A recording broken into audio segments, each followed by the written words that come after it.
Periodic acid, हाँ periodic acid जो shift है ना स्टेनिंग वो परफॉर्म होती हुई देखते हैं।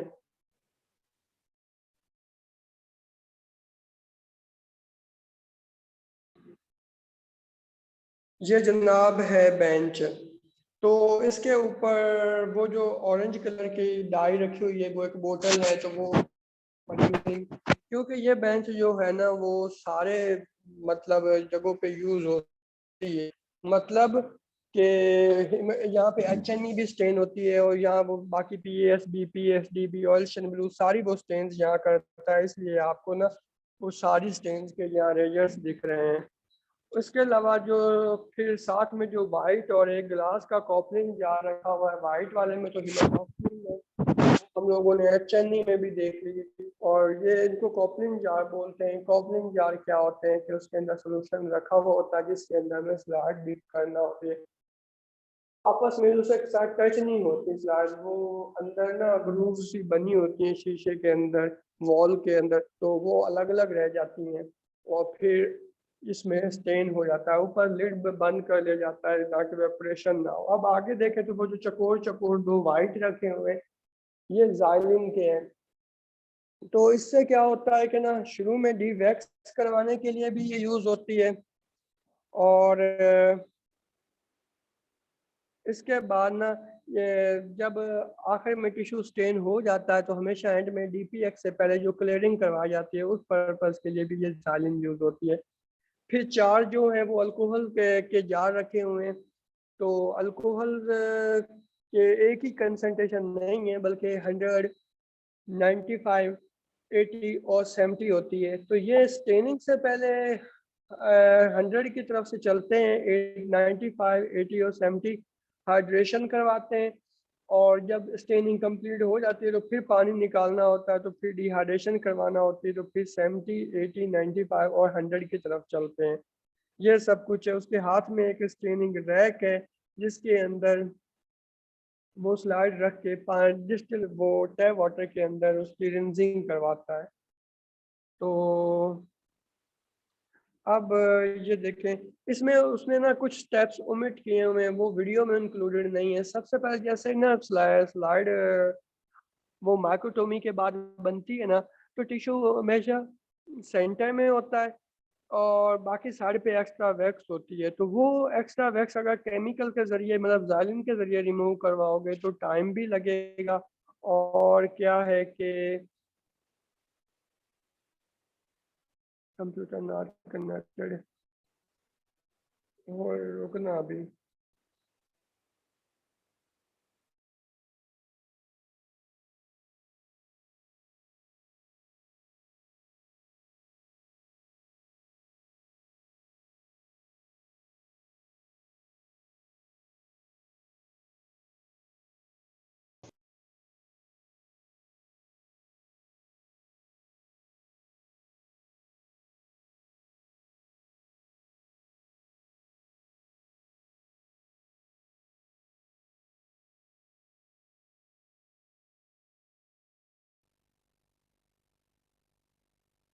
अच्छा, तो वो ना क्या मैं बोल रहा था, हाँ वो वैक्स जो एक्स्ट्रा लगी होती है ना वो टाइम भी लगेगा और केमिकल भी ज़्यादा यूज होगा।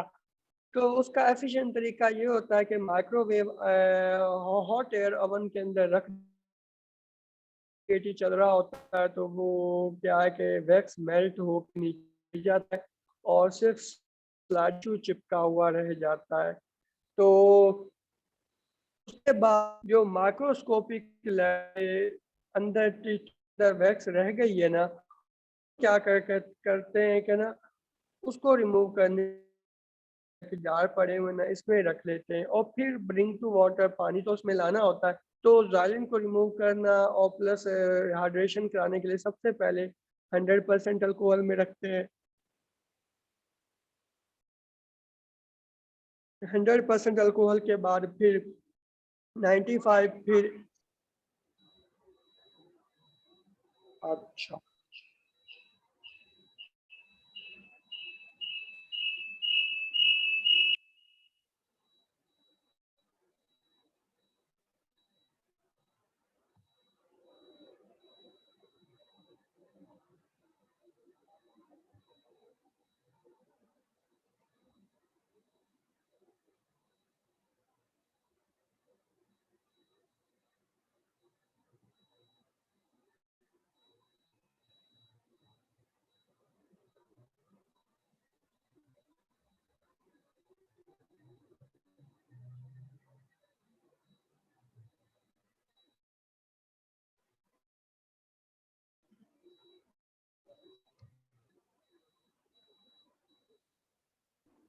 तो वो स्क्रीन आपकी स्टॉप हो गई थी इसलिए की थी।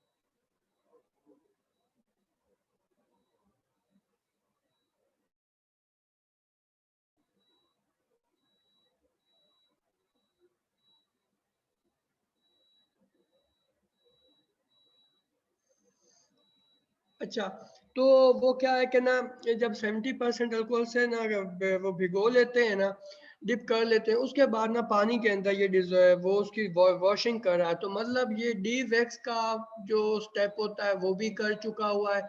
उसके बाद ये हाइड्रेशन के बाद ब्रिंग टू वाटर ले ला चुका है, स्लाइड में पानी अब आ चुका है। तो इसने ये वाले स्टेप्स आपको वीडियो में करके नहीं दिखा है।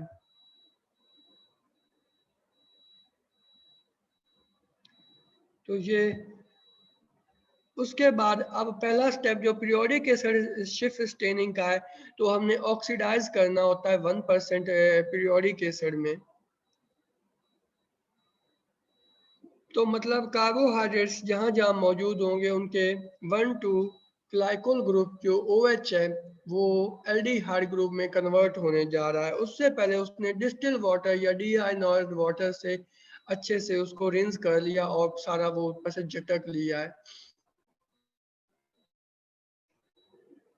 बुक में डिस्टिल वाटर लिखा हुआ है, यहाँ डी आयोनाइज्ड वाटर लिखा हुआ है। अब ये एल्शियन ब्लू 15 से 20 मिनट के लिए, वो पीरियोडिक एसिड 15 से 20 मिनट के लिए स्लाइड के ऊपर डालना है, भर देना होता है, स्लाइड को कवर कर देना होता है, क्योंकि फिर तो इतनी देर पानी में तो वो वॉल्यूम कम हो जाएगा, इसलिए ऐसा ऐसा ना टोटल भर दें।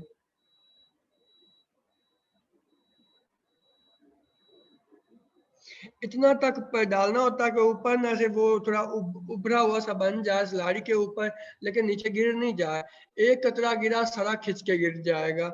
तो ये जनाब दो अल्कोहल्स है ना, ये ऑक्सीडेशन से ये देखो एल्डिहाइड ग्रुप के अंदर कन्वर्ट हो गए पीरियोडिक एसिड अप्लाई होने के बाद। अब 15-20 मिनट बाद आपने क्या करना है, डिस्टिल वाटर या डीआयोनाइज्ड वाटर से उस पर अच्छे से ना वो पीरियोडिक एसिड हटा लेना है और 5 मिनट के लिए इस स्लाइड्स को वो टैप वाटर के अंदर क्लीन करना है, धोना है।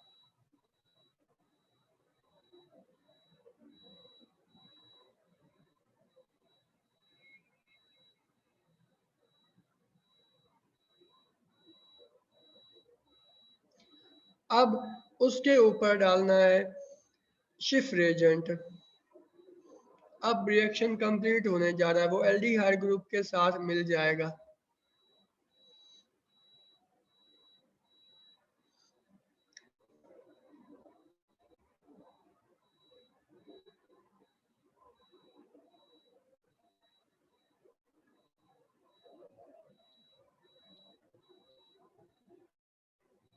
तो मतलब जहाँ जहाँ कार्बोहाइड्रेट्स मौजूद हैं वो अकेले कम ही होते हैं, पाए जाते हैं, वो सिर्फ ग्लाइकोजन जैसे हो तो वो होते हैं। बाकी वो किसी प्रोटीन के साथ अटैच होते हैं या लिपिड्स के साथ अटैच होते हैं, तो मतलब कॉन्जुगेटेड होते हैं, वो स्टेन होते जा रहे हैं। अब 10 से 20 मिनट बाद उसको फिर से टैप वाटर के अंदर रिंस करना है।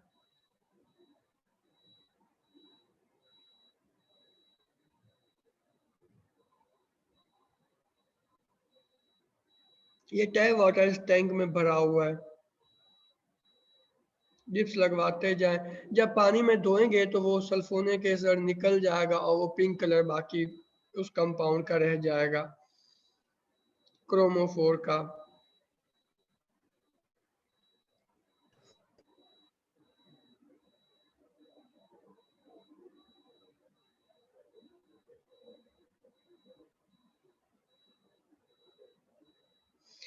अब 5 मिनट के बाद क्या है कि हमने हिमाटॉक्सिन के साथ स्टेन करना है। यहाँ मैं एक बात आप लोगों को बता दूं, यहाँ वो थोड़ी सी ऊपर हिमाटॉक्सिन डालता है और उसके बाद फौरन धो के उसके ऊपर अमोनिया वाटर डाल के उसकी ना वो क्या है कि ब्लूइंग करा लेता है या डिफरेंशिएशन करा लेता है। जबकि जो हमने पढ़ी है ना, वो मेयर्स हिमाटॉक्सिन नहीं थी, वो हैरिस हिमाटॉक्सिन थी। उसमें 2 से 3 मिनट रखना होता है। उसके बाद क्या है कि हमें थोड़ा सा डिकलराइज करना होता है ताकि एक्सेसिव हिमाटॉक्सिन रिमूव हो जाए, और फिर उसके ऊपर अमोनिया वाटर डालते हैं ताकि ब्लूइंग हो जाए। तो ये है स्टेनिंग। यहाँ थोड़ा सा फर्क उससे इसलिए है कि ये मेयर्स हिमाटॉक्सिन है, ये हैरिस हिमाटॉक्सिन नहीं है।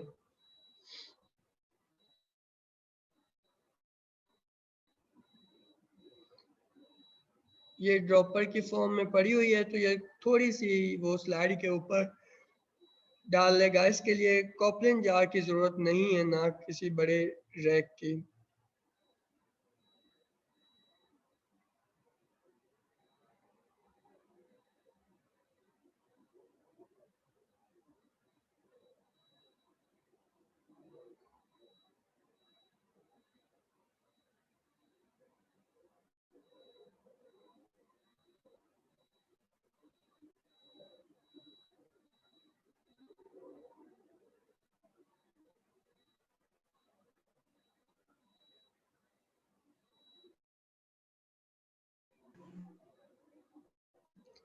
ये स्लाइड का ना कलर पिंक नहीं है या ऑरेंज।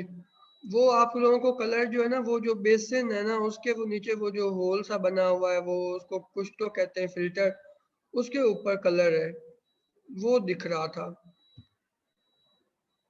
देखो स्लाइड क्लियर है और उसके ऊपर जितना भी वो सेक्शन है वो ब्लू कलर का हो, वो पिंकिश ब्लू कलर का स्टेन हुआ पड़ा है, ऑरेंज नहीं।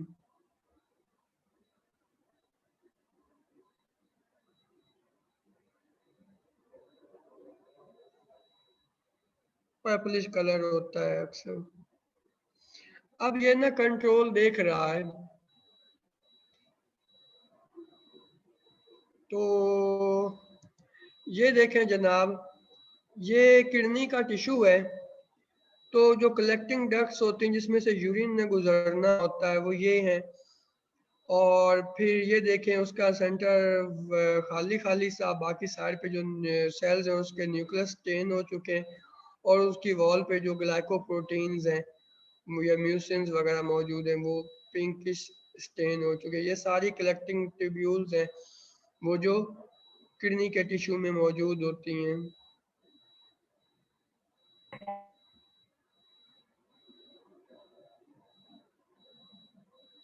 ये ग्लोमेरुलस है जो नेफ्रॉन से सबसे पहले स्टार्ट होता है।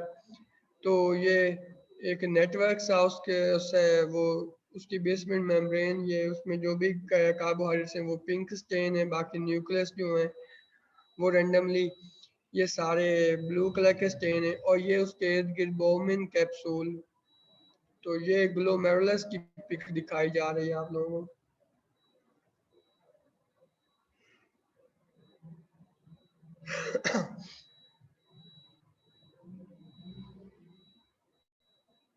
ये बाकी सारी कलेक्टिंग डक्ट्स हो, ये मतलब ये किडनी का टिश्यू है। तो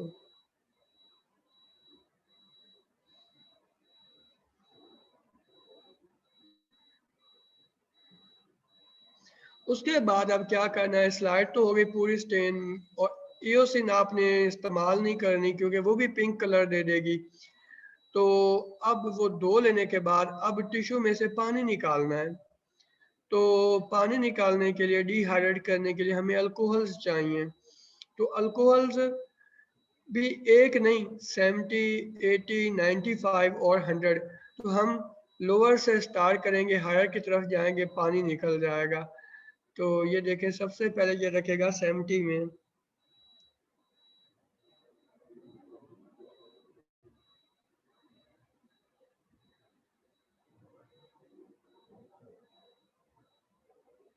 सेवेंटी परसेंट में रखा।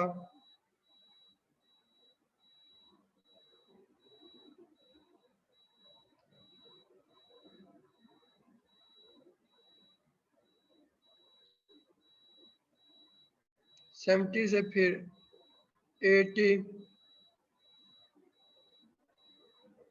ये डिप्स होते हैं, ये एजिटेशन इसकी वजह से हो रही है। लीड आप लोगों ने देख लिया इन कंटेनर का ग्लास का कैसे बना हुआ होता है। फिर 95 में सर इसका कोई प्रॉपर टाइम भी है या सिर्फ 2-4 डिप्स करके बंदा नेक्स्ट में करता चला जाए? ये आखिर में सिर्फ डिप्स से डिहाइड्रेशन हो जाती है, लेकिन पहले वो एक प्रॉपर टाइम होता है। ये वेरिएट करता है वो लैब टू लैब।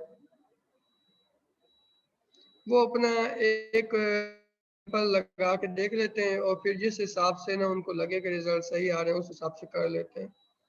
अक्सर 10-12 डिप्स लगवाते जा रहे होते हैं,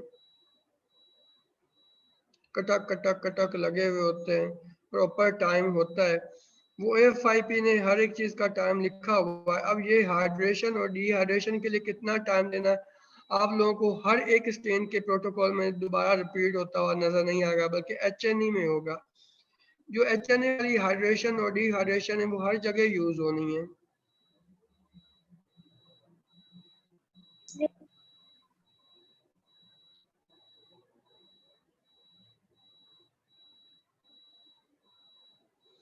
तो डिहाइड्रेशन हो जाने के बाद अब उसमें अल्कोहल है, तो उसकी क्लियरिंग करवाने के लिए उसने जालिन के अंदर रख लिया। तो ये PAS का प्रोटोकॉल था। कितना टाइम रह गया हुआ है? 25 मिनट हुए हैं ना? जी सर। Yes sir.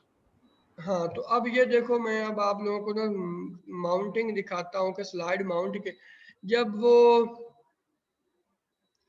हो जाता है ना, क्या कहते हैं, स्टेन, तो जालिन के अंदर जालिन से निकाल के बाहर रेस्ट रखते हैं वो टेबल पे। वो जब टोटल ड्राई हो जाता है ना सेक्शन स्टेन हुआ हुआ, फिर उसके ऊपर DPX डाल के उसके ऊपर कवर स्लिप रख लो, या कवर स्लिप रख के उसके ऊपर DPX डालो और उसके ऊपर उल्टी करके ये स्लाइड रख दो। माउंट हो जाती है, प्रिजर्व भी हो जाती है।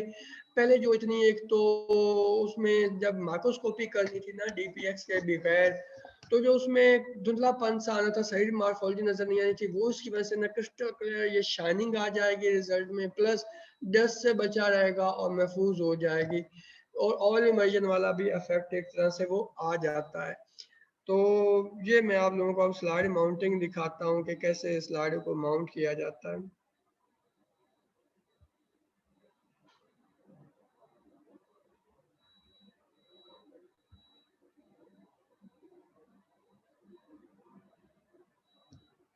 ये स्लाइड स्टेन हुई हुई है, ऐसे फीकी फीकी सी ब्लू कलर के टिश्यूज दिखेंगे।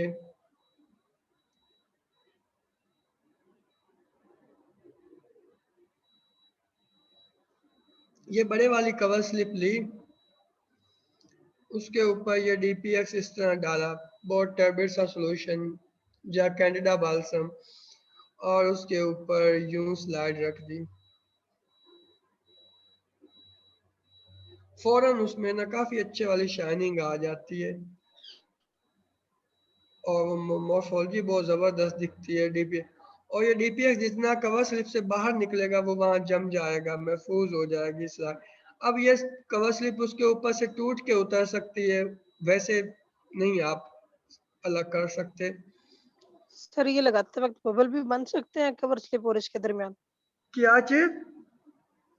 सर DPS के साथ जब हम स्लाइड और कवर स्लिप को अटैच करते हैं तो इसमें बबल्स बन सकते हैं?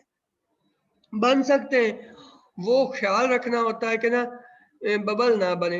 अगर आपको लगे कि बबल बनना है तो नाखून प्रेस कर करके उस बबल को बाहर निकाल देना होता है।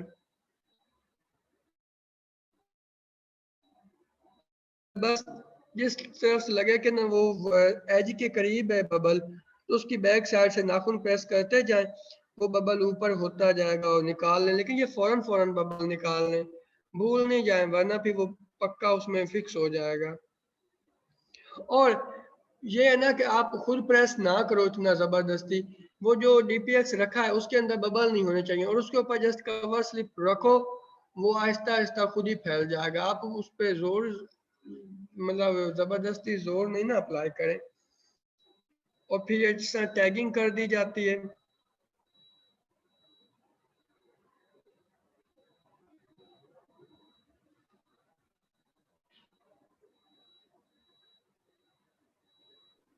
सर इसके क्लॉट होने का टाइम क्या होता है डीपीएस का? जब हम इनके कवर स्लिप रख देते हैं तो कितनी ये देर तो तक ये फौरन इनकी हो इस पे जम जाता है, जाती है? ये और फौरन ही जम जाता है एलसी की तरह। साइड पे जो निकलता है, हाँ एक्सेसिव काफी ज्यादा आप लोगों ने डीपीएस डाल दिया और वो ये निकल रहा है और बह रहा है, वो टाइम लग जाएगा। लेकिन ये है कि आपने ना बस एक हिसाब तक ही उसमें डीपीएक्स डालना है, ज्यादा डीपीएक्स नहीं डालना होता। कोई और क्वेश्चन?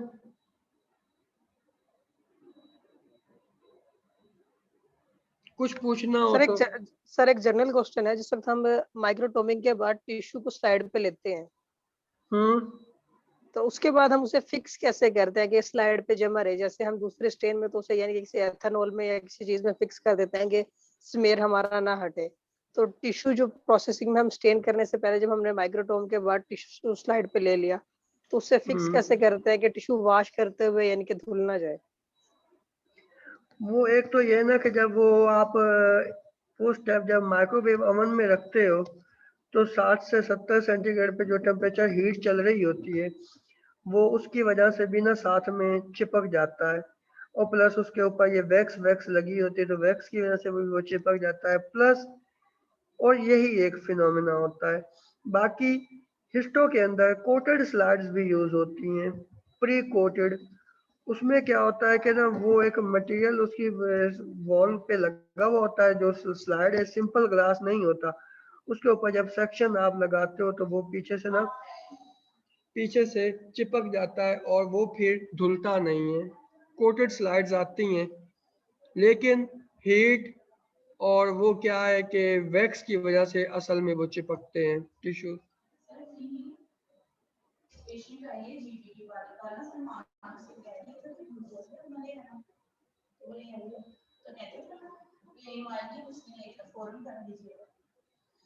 चलो कर लें।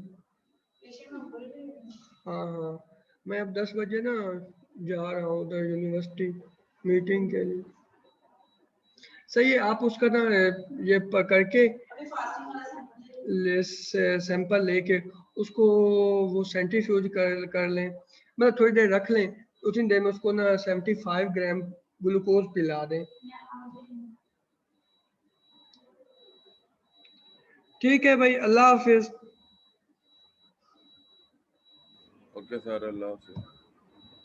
अटेंडेंस और ये लेक्चर सेंड करना।